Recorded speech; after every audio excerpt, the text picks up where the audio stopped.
So, today I want to talk to you about why you should start a podcast. Let's just get right into it. I don't like to waste anybody's time. I like to keep these episodes short and sweet and to the point so that you can move on and get implementing what I teach you and get on with your day in business. So, how can podcasting help your business? Which is why you should start a podcast. You mostly want to start a podcast because it's going to help your business. So, first, it's going to have your audience get to know you, get to know what you teach, get to know the value that you give. And if you are giving really good value on your podcast episodes, they're going to start thinking, wow, how much value can they give me if I pay for their content, if I pay for their program, their course, their services, their coaching, whatever it is. So podcasting is one of the best ways to give basically free coaching to your audience so they can get a taste of what it's like to work with you. It also helps them give that know, like, and trust factor. The more they listen, the more they're going to get to know you, the more they're going to get to know your style of coaching, your style of talking, and hopefully they start liking you.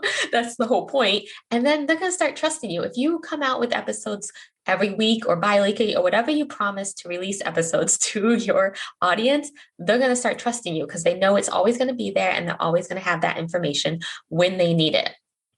And then the next best reason that you should start a podcast is that people can listen anywhere.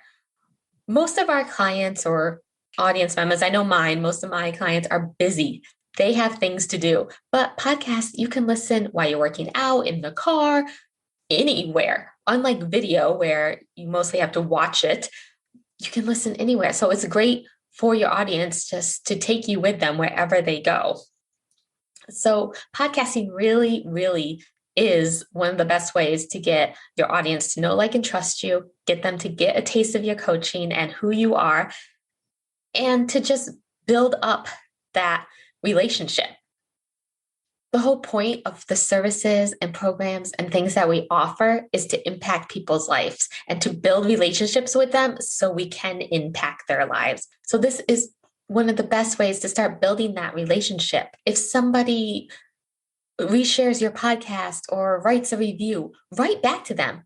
Obviously, they're listening. Obviously, they're liking. So start building that relationship more. So I think you should start a podcast to build relationships, to get to know your audience a little bit better, give them free value so they can know, like, and trust you. So that's it for this really short and sweet episode.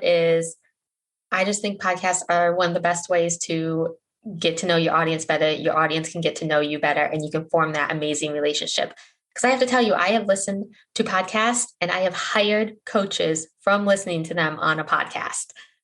Listening to podcasts is one of the ways that I get my contact. It's the number one way I get my content and the value from people. I listen to them while I walk and work out and drive around in the car. So when I hear somebody that I relate to on a podcast, I start looking them up on other podcasts, and then I start looking them up online and their Instagram and everything to get to know them better. And I have hired 2 coaches from listening to them on a podcast. They actually don't have podcasts themselves, but I listen to them on a podcast. One of those coaches had a podcast themselves, I would have binged the whole thing.